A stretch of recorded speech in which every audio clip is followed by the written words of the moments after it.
Best MHADA railway केंद्र सरकारनं 5,207 कोटींची पाणीपट्टी थकवली आहे. पाणीपट्टीत वाढ करण्यास स्थगिती दिल्यानं मुंबई महापालिकेला 100 कोटींच्या महसुलावर पाणी सोडण्याची वेळ आलेली आहे.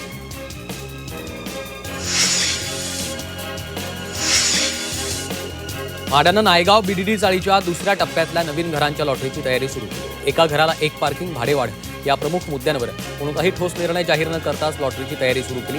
त्यामुळे रहिवाशांनी प्रचंड नाराजी व्यक्त केली. तर या लॉटरीचा निषेध नोंदवण्याच्या तयारीत रहिवासी. मुंबई पुणे एक्सप्रेसवेवरील मिसिंग लिंकचं काम पूर्ण झालं असून चाचण्या यशस्वी झाल्या. 1 मे रोजी या मार्गिकेचं लोकार्पण होणार आहे. यामुळे मुंबई पुणे प्रवासाचं अंतर अर्ध्या तासानं कमी होणार आहे. लोणावळा खंडाळा परिसरात पर्यटनासाठी जाणाऱ्या नागरिकांनाही अनेकदा या वाहतूक कोंडीमध्ये कित्येक तास अडकून पडावं लागतं.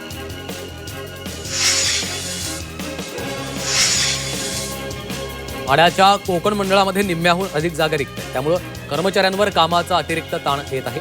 रिक्त पदामुळे मनुष्यबळाची कमतरता भासत असून जुन्या योजनांसह लॉटरी आणि उर्वरित कामं खोळंबत आहेत.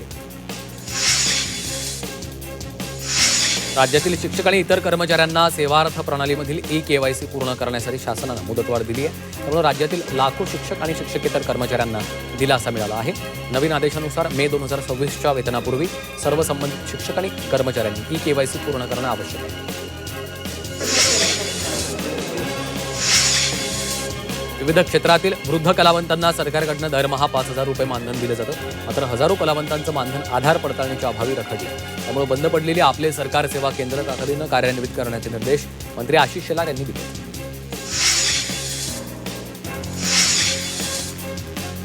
जपानमध्ये तायक्वांदो स्पर्धेत मुंबईतील खेळाडूंनी दमदार कामगिरी केली आहे. बोरिवलीतील खेळाडूंनी जपानमध्ये आंतरराष्ट्रीय तायक्वांदो स्पर्धेत उत्कृष्ट कामगिरी करत भारताचा तिरंगा फडकवला.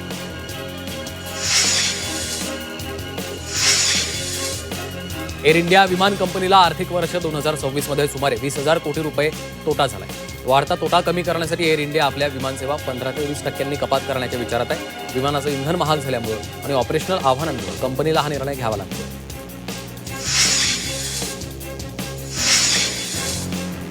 पॉड टॅक्सी प्रकल्पाच्या टर्मिनलसाठी कुर्ला पश्चिमेतील मुंबई पोलीस वसाहतीची जमीन घेण्यात येणार आहे. 80 वर्षे जुन्या वसाहतीमधील 60 कुटुंबांना नोटीस देण्यात आली.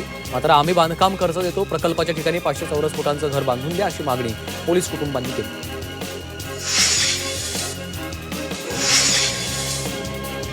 राज्य परिवहन महामंडळानं आपली बस आपली सेवा ही मोहीम सुरू करण्याचा निर्णय घेतला. 1 मे पासून मोहीम सुरू होणार आहे. यामध्ये आरक्षित प्रवासी बस सुटण्याच्या वेळी आला नसेल तर त्याच्याशी संपर्क साधण्याची जबाबदारी वाहकावर सोपवण्यात आली आहे.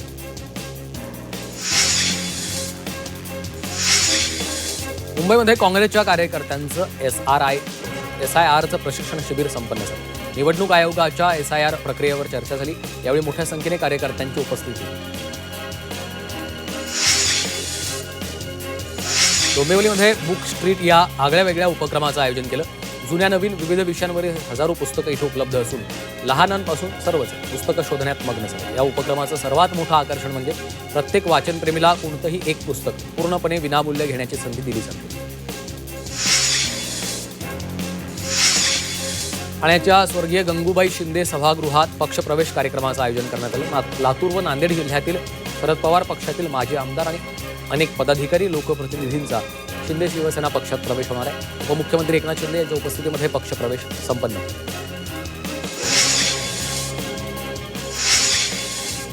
पनवेल महापालिकेतर्फे 11 मे ते 19 मे पर्यंत अभिनय प्रशिक्षण शिबिराचं आयोजन केलं. यात कलावंत, शिक्षक आणि प्राध्यापकांसाठी विशेष बॅच असणार आहे. नाट्य संस्कृती चळवळीला अधिक चालना मिळावी, कलावंतांना मोठं व्यासपीठ मिळावं व सांस्कृतिक कार्यक्रम वाढावेत याकरता शिबिर राबवण्यात येणार आहे. 552 पदांच्या भरतीसाठी महाराष्ट्र लोकसेवा आयोगाकडून पूर्वपरीक्षा 14 जून 2026ला घेण्यात येणार आहे. मात्र या भरतीत सर्वाधिक पदं असलेल्या सहाय्यक कक्ष अधिकारी आणि राज्य कर निरीक्षक या दोन्ही पदात अनुसूचित जातीसाठी 0 जागा आहे. सीईटीमध्ये विद्यार्थ्यांना 2 वेळा संधी देण्याचा प्रयोग यंदा सीईटी कक्षानं केला. इंजिनिअरिंगसह महत्त्वाच्या अभ्यासक्रमासाठीच्या सीईटीच्या पहिल्या संधीचा निकाल मे अखेरीस लागण्याची शक्यता आहे. त्यामुळे दुसऱ्या संधीसाठी नाव नोंदवलेल्या विद्यार्थ्यांना पहिल्या सीईटीचं पर्सेंटाईल कळणार नाही. अपात्र असतानाही लाडकी बहीण योजनेचा लाभ घेतलेल्यांना मोठा धक्का बसला. सरकारने या लाडक्या बहिणींकडून आता वसुली करायला सुरुवात केली. आतापर्यंत 6,457 अपात्र बहिणींकडून 11 कोटींची वसुली करण्यात आली. गरिबांसाठी ही योजना सुरू केली, त्यामुळे या योजनेसाठी अपात्र असलेल्यांनी देखील पैसे उकळले. त्यामुळे त्यांच्या चौकशीची मागणी छगन भुजबळांनी केली. वाढलेल्या उष्णतेमुळे विजेच्या मागणीत मोठी वाढ झाली. त्याचा थेट परिणाम वीज पुरवठ्यावर होत आहे. दिवसासोबतच रात्रीही अनेक भागात वीज पुरवठा खंडित होतोय. तर जुन्या केबल्स आणि ट्रान्सफॉर्मरवर वाढलेल्या लोडमुळे बिघाड होतोय.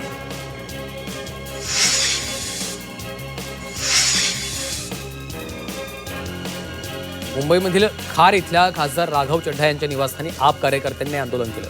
आप सोडून भारतीय जनता पक्षात सामील झाल्याच्या पार्श्वभूमीवर आंदोलन करण्यात आलं.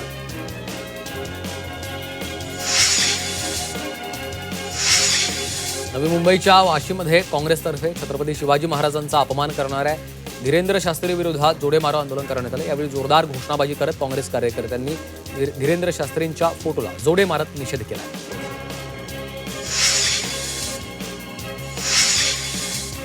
राज्यभरातील कृषी केंद्र चालक उद्यापासून बेमुदत संपावर जात आहेत. राज्यातील सर्व 85,000 कृषी सेवा केंद्र उद्यापासून बंद राहणार आहेत. महाराष्ट्र राज्य फर्टिलायझर डीलर्स संघटनेचे राज्य अध्यक्ष विनोद कराळ यांनी ही माहिती दिलेली आहे. राज्याच्या हवामानात येत्या काही दिवसात मोठा बदल दिसू लागला आहे. अशातच उष्णतेचा प्रभाव आणखी वाढू लागला. राज्यात एकीकडे उष्णतेची लाट आहे तर दुसरीकडे पावसाचा सावट आहे, असा हवामान विभागाचा अंदाज आहे. या दुहेरी संकटामुळे हवामान विभागानं 5 जिल्ह्यांना पावसाचा तर 8 जिल्ह्यांना उष्णतेचा येलो अलर्ट दिलेला आहे. पुढील 48 तासात राज्यातल्या हवामानात बदल होणार आहे. काही ठिकाणी उष्णतेच्या लाटा तर काही ठिकाणी पावसाची शक्यता आहे. मुंबईतही कमाल तापमानापेक्षा अधिक तापमानाची नोंद झाली. याबाबत प्रशासनाकडून वारंवार मेसेजद्वारे नागरिकांना सूचना दिल्या जात आहेत. उन्हाच्या तडाख्यामुळे मरीन ड्राईव्ह परिसरात शुकशुकाट पाहायला मिळतो. मुंबईसह ठाणे, कल्याण, नवी मुंबई आणि रायगड परिसरात कारखान्यामुळे प्रदूषण वाढत आहे. मुंबईमधील मोठे, मध्यम आणि लहान अशा एकूण 34,000 कारखान्यापैकी केवळ 4,000 कारखान्यांचा प्रदूषण निर्देशांक 20 पेक्षा कमी, तर 30,000 कारखान्यांची प्रदूषण पातळी वाढली आहे.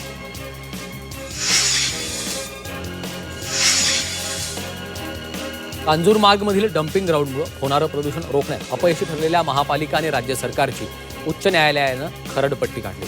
मिथेन वायू उत्सर्जनामुळे रहिवाशांचं आरोग्य धोक्यात आलं असून जीव मुठीत धरून लोक राहत आहेत. त्यामुळे पालिकेनं ठोस पावलं उचलली नाहीत तर डम्पिंग ग्राउंड बंद करण्याचे आदेश देऊ असा इशारा दिला आहे.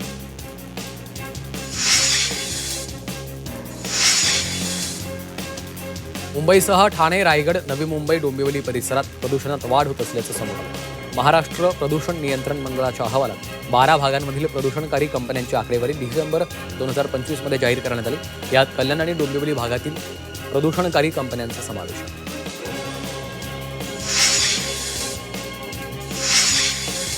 मुंबईसह ठाणे, कल्याण, नवी मुंबई आणि रायगड परिसरात कारखान्यामुळे प्रदूषण वाढत असल्याचं समोर आलं. महामुंबईतील मोठी, मध्यम आणि लहान अशा 30,641 कारखान्यांची प्रदूषण पातळी वाढली असून त्यापैकी 8,500 कारखान्यांनी अति धोकादायक मानला जाणारा 60 पेक्षा अधिक प्रदूषणाचा निर्देशांक गाठला आहे.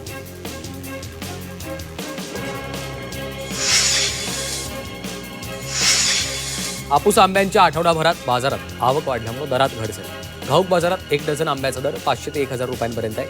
पुणे, मुंबईमधील बाजार आवारात कोकणातून मोठ्या प्रमाणावर हापूसची आवक होत आहे.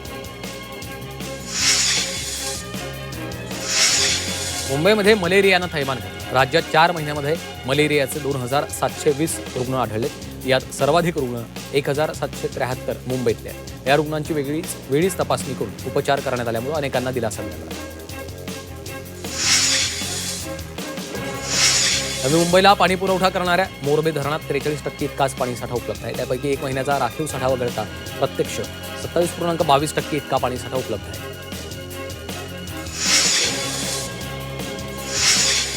मालाडमध्ये अल्पवयीन मुलीला अश्लील व्हिडिओ दाखवल्या प्रकरणात डिलिव्हरी बॉयला अटक झाली. ऑनलाईन ऑर्डर देण्यासाठी आलेल्या डिलिव्हरी बॉयनं पेमेंट डिटेल्स दाखवण्याच्या बहाण्यानं मुलीला अश्लील व्हिडिओ दाखवला. मुलीनं ओरडायला सुरुवात केल्यानंतर आरोपी फरार झाला.